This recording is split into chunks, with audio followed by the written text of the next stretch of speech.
Wir schreiben den 29. März 2022. Eine Weltpremiere steht bevor. Die neuen Etruscos auf Ford Transit Basis, aber nicht irgendwelche Ford Transits, sondern wirklich toll ausgestattete Modelle mit Bi-Xenon, mit vielen Extras, die hier mit drin sind. Und jetzt sehen wir gleich ein teilintegriertes, etwas längeres Modell. Der Christian ist schon da, bereitet das Ganze mal ein bisschen vor, mit allen Merkmalen von Etrusco, unter anderem Full GFK außen. Das heißt also, alle Oberflächen sind mit GFK versehen. Auch auf dem Dach ist GFK. Hallo Christian. Hallo Sven, grüß dich. Ja, du bist der Chef von Etrusco. Du arbeitest tatsächlich sogar selber. Ja. Ihr seid stark gewachsen trotzdem und ja, stemmt hier quatschig alles. Ihr macht das Marketing, ihr macht das Produktdesign, ihr seid sehr, sehr lean und schlank. Das Ganze kommt richtig gut an, denn ihr habt euch entschieden, alles ganz anders zu machen. Ihr paart praktisch italienisches Top-Design. Ich sag mal, Italiener sind dafür bekannt, dass sie ganz tolle Möbel bauen. Es gibt ja unglaublich viele, ich sag mal, Möbelfirmen. Es gibt auch tolle Designer. Da habt ihr euch die Besten geholt und die haben die Innenräume designt. Ja, ganz genau. Wir legen da sehr viel Wert drauf, insbesondere auch im Bereich der Auswahl, der Dekore, der Polster, der ganzen Materialien, dass es einfach gut zusammenpasst und ein spannendes Interieurdesign gibt. Ja, hallo Philipp, grüß dich. Grüßt euch, hallo Sven. Ja, als hättest du nicht genug zu tun, ist jetzt auch noch Ford an Bord. Ja. Das heißt, ihr müsst jetzt noch mehr Prospekte. Gerade eben kam euer Fotograf, der ein bisschen gestöhnt hat und gesagt hat, naja, wir müssen die Außen ja noch alle fotografieren. Jetzt ist hier das Problem, tolles Wetter, meistens zu viel Licht. Das heißt, er kann nur morgens und abends fotografieren. Ja, genau, deswegen ist er jetzt schon mit hier dabei. Und ja, wie du ja jetzt auch mit hier dabei bist, wir haben jetzt gerade diese Fahrzeuge reingekriegt. Ich sehe die auch tatsächlich zum ersten Mal. Und natürlich für uns auch ein besonderer Moment, jetzt hier vor den Fahrzeugen in real zu stehen. Ja, das ist ein ganz kurzer, ich weiß gar nicht, haben wir den schon gezeigt, den ganz kurzen? Ja, den haben wir gestern schon abgedreht mit dem Philipp. Den V59 DF. Das ist ja wirklich ein ganz tolles Fahrzeug, unter 6 Meter, aber hier Länge von dem? 6,9 Meter oder knapp 7 Meter, ja, 6,99. Das ist ein starkes Modell, das heißt also knapp unter 7 Meter. Genau, das ist auch tatsächlich einer der beliebtesten Grundrisse, hinten mit den 2 Einzelbetten und auch schon auf dem Fiat Ducato, den wir auch quasi mit ähnlichem Grundriss haben, ein sehr, sehr beliebtes Modell in unserem Portfolio. Klär mich auf, GFK. Ihr habt euch, ich sag mal, glaube ich, von Anfang an für GFK entschieden außen. Ein sehr haltbares Material. Ja, wir haben bei den Fiat-Modellen das GFK-Dach und das GFK-Heck. Bei den Ford-Modellen haben wir zusätzlich jetzt auch die GFK-Seitenwände. GFK-Seitenwände mit drauf. Das heißt also kein Aluminium. Ich zeige das mal gerade, man kennt das so ein bisschen. Es ist ein bisschen welliger.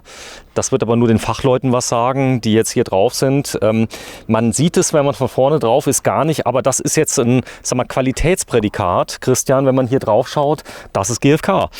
Ganz genau, wir sehen hier die GFK-Wände, auch in Kombination mit der Serienbeklebung auf dem T69 SF.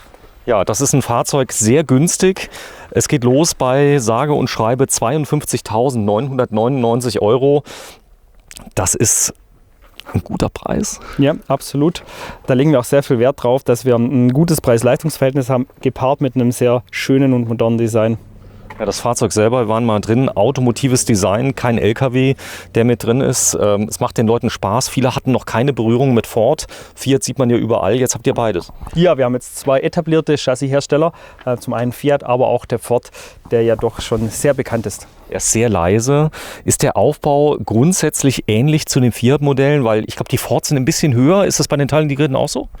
Also vom Interieur sind sie sehr ähnlich aufgebaut. Natürlich haben wir baureihenabhängige Änderungen vorgenommen. Wir gehen ja auch gleich gemeinsam mit dir rein und gehen ein bisschen da auf die Details auch rein. So, hier ist der Gaskasten, 2x11 Kilo hintereinander. Das kennen wir, haben wir schon gezeigt. Da ist die Heckklappe auf der einen Seite ein bisschen kleiner. Das ist auch üblich. Und wir haben das Heck auch nochmal komplett, ich guck mal gerade, GFK, genau, wie es Christian auch gesagt hat, jetzt hier beim Ford quasi einmal ringsrum. Genau. Komplett. So, das ist Ausstattungsvariante, jetzt nicht Type X. Genau, das haben wir jetzt hier, den T6.9 SF, wird man auch gleich drinnen sehen, mit der Wohnwelt Aosta. Wir haben ja heute oder mit dir auch schon andere Modelle angeschaut, mit dem Thema Complete Selection, Type X. Hier haben wir jetzt ein reguläres Modell, so würde ich es mal sagen, stehen. Ja, das Ganze hat noch Holzdekore, sehr gefragt. Ihr habt das helle Holz verwendet, etwas heller, etwas grauer als der Rest, der jetzt mit dabei ist. Und das Starke hier bei dem Fahrzeug ist wirklich, ihr zeigt jetzt mal ein Auto, was man wirklich zum Grundpreis auch erwerben kann, oder? Ja, ganz genau. Wir haben jetzt hier den T69 SF mit einem Grundpreis von 52.999 €. Man sieht dennoch ein paar schöne und auch, ja, ich sag mal, wichtige Optionen, beispielsweise das Chassis oder auch das Komfortpaket. Wir haben das Fenster in der T-Haube mit drin. Auch den Bettenumbau, Einzelbett zu Doppelbett oder auch das sehr beliebte Hubbett, ein paar andere weitere Themen und dann kommt man bei rund 61.000 € raus. Aber ich kann den auch zum absoluten Grundpreis bestellen. Du sagst, das machen die wenigsten, aber doch einige machen es. Ja, es gibt natürlich auch die ein oder andere Option, die man auf jeden Fall anwählen sollte. Ja, ich denke, das Preis-Leistungs-Verhältnis ist sehr, sehr, sehr attraktiv. Und jetzt Family zum Beispiel sagt, brauche ich alles nicht. Wir fahren eh nur 4 Wochen weg, die irgendwie da sind. Viele teilen sich das auch untereinander. Das heißt also, da kauft der Papa das Wohnmobil, fragt den Sohn noch mit dazu, der guckt sich das auch mal an. Das heißt, es nutzen mehrere. Habt ihr auch diesen Trend? Ich sehe immer wieder diese Videos, du kannst jetzt Geld verdienen, indem du dein Wohnmobil auch weiter vermietest. Ist das zu merken schon oder ist das im Moment Startups, die da loslegen? Ja, das liegt letztendlich schon in den verschiedenen Kundentypen auch, würde ich mal sagen. Der eine oder andere teilt es natürlich gerne in der Familie, aber manchmal auch natürlich außerhalb der Familie. Aber das Thema Sharing ist schon ein Thema. Ja, das heißt, es kann das ganze Jahr über genutzt werden. Aber es gibt ja auch Leute, die sagen, nee, will ich nicht. Ich meine, es ist ein großes Fahrzeug. Das ist sehr privat. Ich möchte ja nicht, dass da irgendwelche anderen Leute drin geschlafen haben. Das Coole ist, du kriegst hier ein Wohnmobil zu einem Preis, wo du fast bei vielen anderen Gebrauchte erst kriegst. Ja, ganz genau. Wenn man die Gebrauchtwagen mit den neuen Etrusco-Modellen vergleicht, da landet man oft im gleichen Preissegment. Ja, Heizung ist auch drin. Ja, wir haben hier serienmäßig eine Truma Kombi 4 mit an Bord. Optional auch hier wieder die Truma Kombi 6e. Gerne dann auch in Verbindung mit Fußbodenheizung, mit der elektrischen Fußbodenerwärmung, und dem isolierten Abwassertank. So, das heißt, warme Füße sind garantiert optional. Das Ganze hier mit vielen Extras, die hier mit eingebaut sind. Die Tür, habt ihr euch bewusst, sehr, sehr oft für Türen ohne Fenster entschieden, weil die meisten gesagt haben, ist gar nicht so wild, aber tut der Optik natürlich wahnsinnig gut. Ja, wir legen hier auch sehr viel Wert auf Ästhetik. Man sieht auch, die Tür ohne Fenster passt sehr gut ins Design. Zeitgleich haben wir eine etwas breitere Türe verbaut, weil da schon auch sehr viel Nachfrage dazu war. Wirklich, also die ist wirklich viel breiter als vorher. Sie war vorher viel schmaler. Genau. War das eine Option, die breite Tür vorher? Nee, wir legen ja sehr viel Wert auf eine hohe Standardisierung und nicht allzu viel Varianz. Und von daher gibt es auch bei uns im Bereich der Türen keine Option. So, wir gehen mal rein. Hier vorne sieht man das Ganze. Eine einzige Trittstufe mit drin von Thule. Und Raum, klar, 6.900. Die Länge bitte nochmal? Knapp 7 Meter. Knapp 7 Meter, genau. Knapp 7 Meter. Fenster haben wir oben zugemacht. Die Folien sind noch drauf, vielen Dank, dass man sieht, wir sind wirklich die Ersten, die jetzt hier reingucken dürfen in den neuen 23er Ford. Und ganz ehrlich, der gefällt mir wirklich gut. Also auch mit dem Holz hier. Wenn ich jetzt sehe, in den ganz hochwertigen ist das die aktuelle Holzfarbe bei vielen. Also dieses grau, helle Holz, was mit drin ist, in Verbindung mit dem Grau innen, ist dann nicht ganz so clean wie Type X, oder? Genau, es gibt eine gewisse Wärme natürlich über das Holz, ist aber, wie du auch richtig sagst, etwas helleres Holz und gibt sich damit ganz gut auch mit dem grauen Polster. Und du hast damit einfach ein sehr helles Raumgefühl hier im Fahrzeug. Ja, und der Schiffsboden macht es unglaublich edel. Und hier die Längsstreifen machen es natürlich sehr, sehr lang. Das Ganze zieht sich. Und ja, hier sieht man das Holz mal so richtig. Also es kommt richtig edel rüber. Ja, genau. Und wir haben jetzt hier, wie du auch gerade zeigst, große Stauräume auch oben im Fahrzeug integriert, sodass ich dann auch natürlich hier in dem Modell einiges an Küchenutensilien oder auch an privaten Utensilien mitbringen kann. Ihr habt das Lichtdesign stark nochmal erweitert. Hinten sieht man sehr schön die durchgehende Holzleiste, die mit drin ist. Das ist wirklich italienischer Schick, Christian. Ganz genau. Da legen wir, wie gesagt, sehr viel Wert drauf, dass das Design durchgängig ist und dass wir trotz der hohen Standardisierung auch 2 Designvarianten anbieten können. Ja, ich habe hier was drauf gedruckt auf die Möbeloberflächen, die hier mit dabei sind. Das Ganze sieht aus, als wäre es Textil. Es machen nicht viele. Und es sieht wirklich, man will es anfassen, oder? Ja, absolut. Also die Haptik ist wirklich sehr, sehr schön und das ist auch unseren Kunden sehr, sehr wichtig wiederum. Ja. Ist das glatt? Kann man das gut reinigen? Man kann es sehr gut reinigen, man kann das mit einem feuchten Lappen wirklich gut waschen. So, hier vorne sind die Bedienelemente. Ja, du bist 1,85 Meter. Ich zeig mal gerade was. Du hast Schuhe an und du stehst tatsächlich unter einem Hubbett. Genau. Also ich habe auch hier immer noch das Gefühl, gerade jetzt mit dem Blick ins Fahrzeug rein, dass ich mich wirklich hier freier bewegen kann. Ist der Ford ein bisschen höher? Oder will ich mal sein? Wir haben tatsächlich im Campervan-Modell einen etwas höheren Aufbau. Jetzt hier in dem Fahrzeug sind wir sehr identisch. Genau. Okay. So, da sieht man das Fahrerhaus. Wir haben es gestern angelassen. Bitte schaut euch alle Videos an, die wir hier haben. Denn wir haben den Motor mal gestartet und wir waren begeistert. Du hörst den Motor... Klar, wenn du fährst, hörst du ihn ein bisschen, aber es ist eigentlich eher so, wie man das kennt aus dem Pkw-Bereich, dass irgendwann der Fahrtwind lauter ist als der Motor. Das ist das, was viele sich wünschen. Das habt ihr hier erreicht bei dem Ford. Auch der neue Fiat Ducato 8 ist viel leiser geworden. Leute werden immer anspruchsvoller, was die Innengeräusche angeht. Wie geht ihr denn damit um? Ja, also man kennt es ja auch, sag ich mal, aus dem automotiven Bereich, einfach, dass sich das Cockpit ändert, dass sich generell auch das Fahrverhalten ändert. Und so, glaube ich, gehen wir jetzt hier auch mit den neuen Modellen einfach mit der Zeit, würde ich sagen, dass man es hier auch, wie du sagst, auch von Fahrgeräuschen deutlich verbessern. Also steig mal bitte ein. Hast du einen Schlüssel da zufällig? Schlüssel habe ich da. Oh, bitte starte mal einmal. Du kannst den ruhig so lassen, den Wagen. Dass wir es mal sehen. Dann hast du viel Platz im Fahrerhaus mit drin. Also für mich natürlich sehr entspannt. Und jetzt, das war's. Wir haben natürlich jetzt hier ein zusätzliches Piepsgeräusch, weil wir noch die Tür offen haben. Aber warte, ich mach's mal zu, dass wir das mal sehen. Jetzt ist sie drin. Das ist das ganze Geräusch im Stand, wenn du mal gerade auf 12,9 Umdrehungen gehst. Gehen wir rein. Tolles Geräusch, oder? Weil es unglaublich. hört sich auf jeden Fall viel automotiver an und ja, ich würde jetzt sagen, hier mit einer Geräuschkulisse, die durchaus sehr im Rahmen liegt, richtig. Ja. Das ist vielen Leuten ganz wichtig, denn die kennen den neuen Fiat Ducato 8, der ist leise, der hier steht dem in nichts nach. Nee, ganz genau. Also es ist wirklich ein sehr, sehr tolles Basischassis. So, großes Fenster, hier oben ist das Serie. Das ist optional, haben wir auf der SA-Liste für 499 €. Sonderausstattung, dann habt ihr den Vorhang. Wir machen das mal aus. Gerne, sehr gerne. So, Fliegengitter, das kann man öffnen. Das ist natürlich jetzt hier bei dem Wetter ein Traum. Du würdest jetzt hier aufwachen in der Toskana. Man muss sagen, all das hier auf die Beine zu stellen, ja, mit Hubbett, Hubbett ist auch Option, oder? Hubbett ist Option, bieten wir an, um einfach auch hier den Kunden verschiedene Möglichkeiten zu geben. Es gibt einmal die Möglichkeit, auch die Sitzgruppe zu einem Bett umzubauen, wenn man es nicht allzu oft nutzt. Oder wie gesagt, das Hubbett für 1.399 €. Nehmen das viele, Hubbett? Ja, ist sehr, sehr beliebt, auch im Bereich Wiederverkauf. Du hattest vorher auch das Thema angesprochen, dass man das Fahrzeug teilweise in der Familie teilt, über mehrere Generationen nutzt. Und da ist das Hubbett einfach eine sehr spannende Option. Stell dich mal bitte rein in die Küche, denn die hat was Besonderes. Die hat einen großen Ausschnitt, dass auch Personen, die ich sag mal deutlich unter 1,70 Meter sind, sehr gut an die Schränke rankommen. Du kommst nämlich einfach näher an den Schrank ran. Genau, wir haben hier diese bewährte L-Küche auch von uns. Wir kommen sehr schön an den Dachschrank, auch hier nochmal sehr viel Stauraum. Natürlich auch wieder mit den namhaften Beschlägen und einem Soft-Close-System. Silber überall nochmal an den Kanten mit dran. Dann habt ihr hier diese Multifunktionsrail, die habt ihr schon recht lange jetzt, seit 3 Jahren. Genau, da gibt es ab Werk dann auch die Haken oder über Etrusco-Originalteile Zubehör gibt es auch verschiedene Zubehörelemente, wie beispielsweise einen Küchenrollenhalter.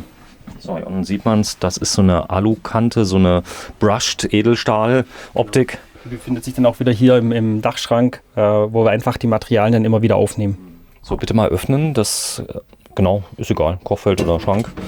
3er Kochfeld von Tedford mit drin, für große Töpfe geeignet. Ja, und auch hier einen sehr schönen Topfträger, gusseiserner Topfträger.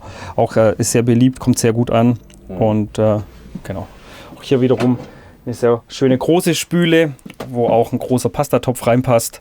Im Urlaub, wenn man mal mit mehreren Personen unterwegs ist, ist es auch kein Problem. Was ich immer toll finde, ist, wenn du jetzt im Sommerurlaub bist, bitte mal zumachen, dann kann man hier das Ganze prima als Ablage verwenden. Das heißt, wenn du mal eben reinkommst, hast die ganzen Taschen und so weiter, die kannst du da drauflegen. Wenn du jetzt vielleicht von der Wanderung zurückkommst, Thema Camping, ihr habt viele Anfänger jetzt, die erstmalig mit der Marke Etrusco Erstkontakt haben. Wie soll ich das jetzt sagen? Also ihr seid ein Preis-Leistungswunder, so ein kleines bisschen. Seid ihr eine Anfängermarke oder habt ihr auch gestandene Camper, die irgendwie sagen, naja, für das Geld muss man sich die Marke wirklich ganz genau anschauen, oder?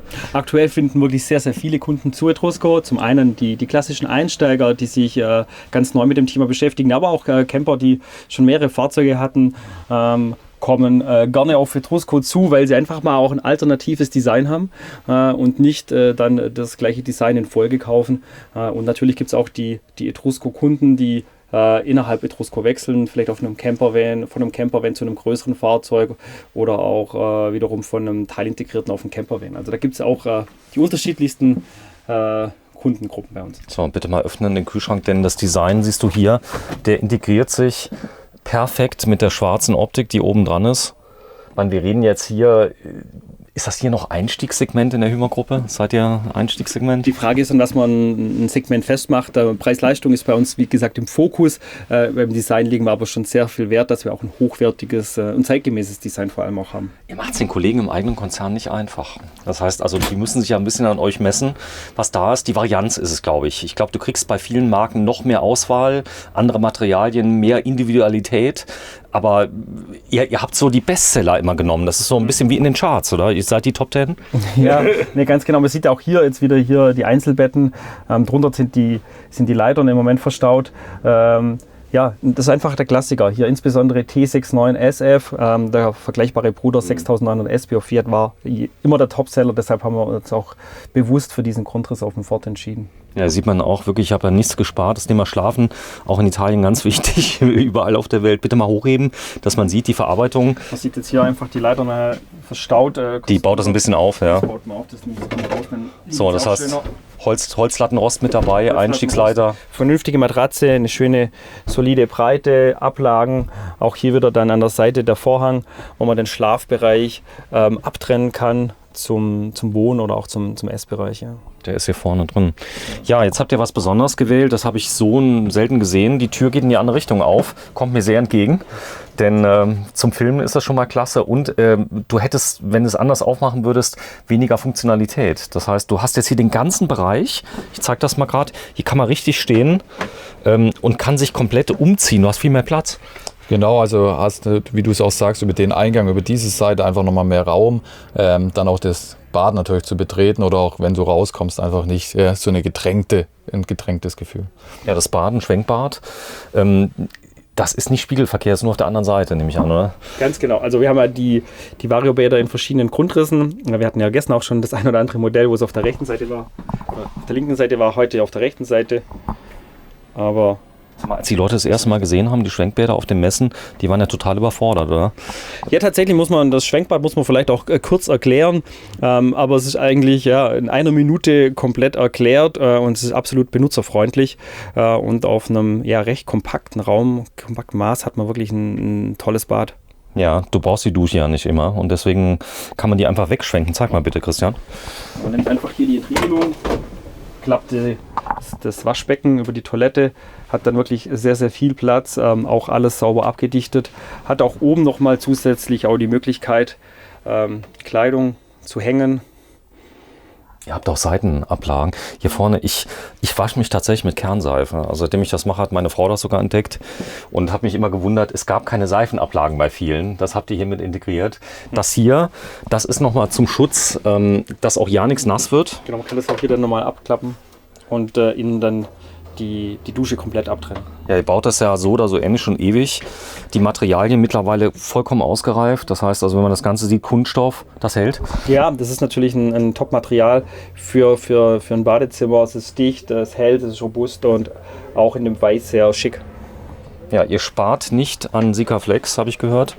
Wichtig ist die Dichtigkeitskontrolle, auch die muss man durchführen. Ja, ganz genau. Wir haben eine jährliche Dichtigkeitsinspektion im Serviceheft hinterlegt. Und wenn man das beim Etrusco Fachhandel macht, dann gibt es auch eine dementsprechende Dichtigkeitsgarantie. Wie lange ist die? 6 Jahren. 6 Jahre.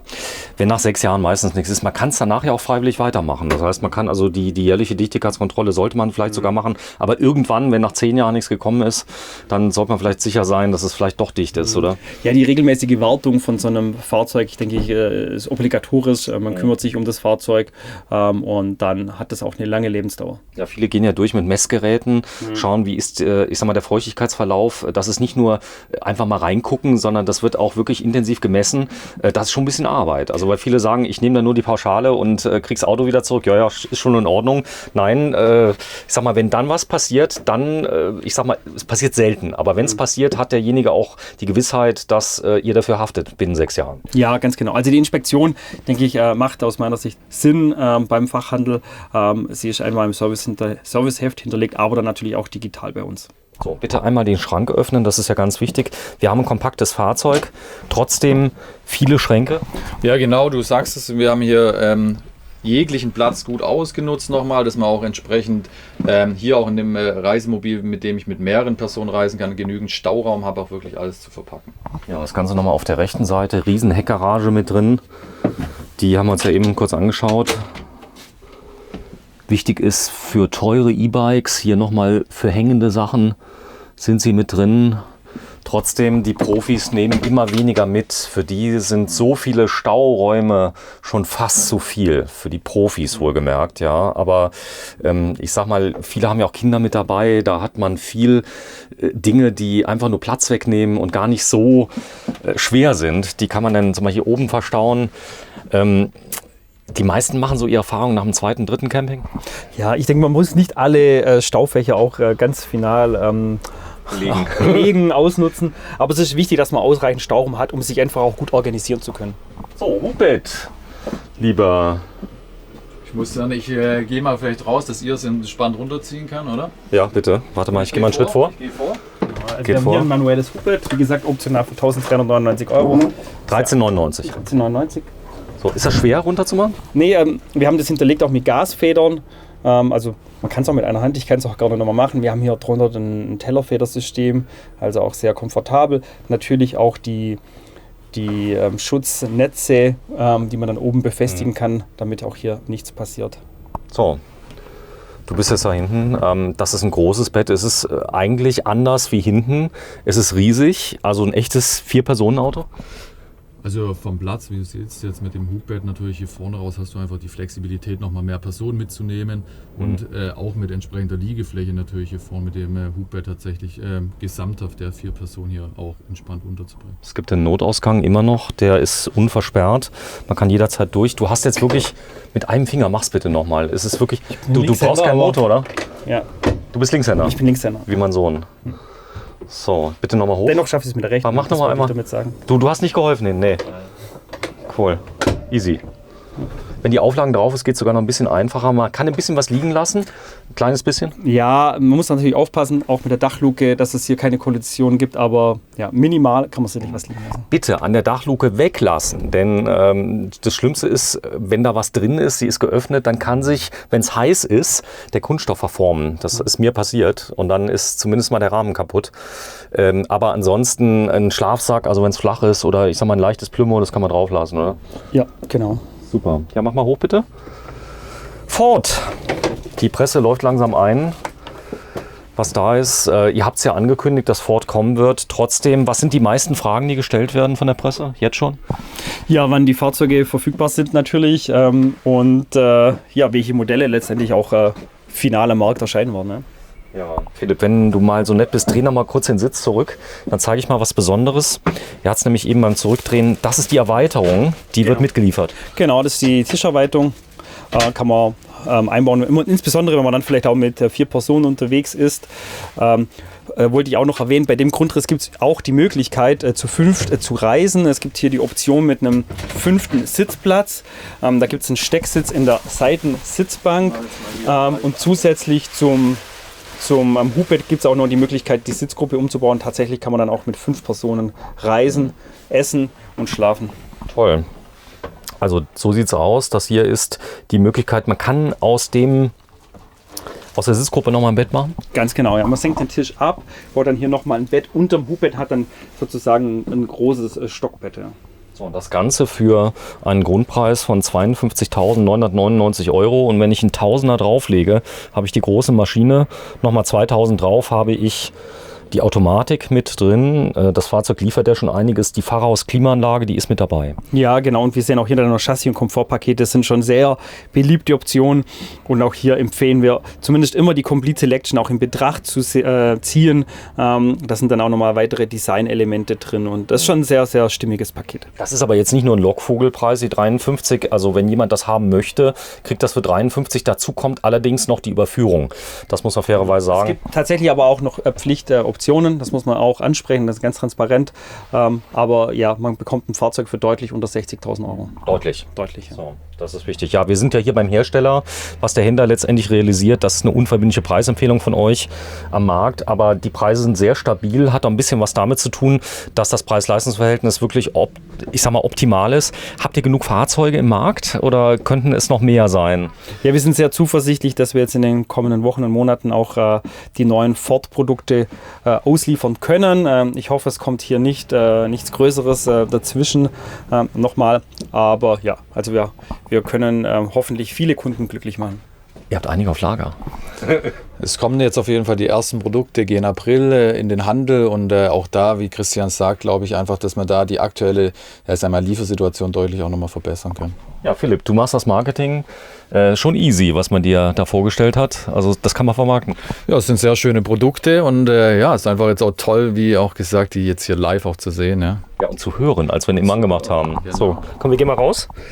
Also ich habe kaum noch Fragen. Vielleicht noch das Fliegengitter, ganz wichtig. Immer wichtiger, finde ich, auch in Deutschland. Bitte mal öffnen. Das ist integriert. Und das mit der Aufbautür. Also schaut euch das Design an. Ich schließe mal die Klappe. Kommt mal bitte raus. Dann sieht man es hier. Ich glaube, das Allentscheidende ist, dass Leute davor stehen. Wenn man die schätzen lässt, wird sehr oft die Zahl genannt. Also gerade bei einem 7-Meter-Auto schon mal 70.000, 80.000 €, die Leute vermuten. Muss nicht sein, oder? Richtig, genau. Und wir haben es ja hier wirklich knapp über 50.000 € in der Grundversion. Einfach ein Preis, wie du auch sagst, jetzt bei der Fahrzeuggröße, den man vielleicht am Anfang gar nicht vermuten würde. So ist es da. Ja, vielen Dank euch beiden, dass ihr euch die Zeit genommen habt, mich zumindest mal hier in Italien zu begleiten. Die Fahrzeuge mal ein bisschen vorzustellen, ist ja auch wichtig. Dazu sind diese Termine auch da, dass man ein bisschen schauen kann. Letztendlich ist aber das Anfühlen, zum Händler gehen, Probe fahren, Probe liegen, ganz wichtig, oder?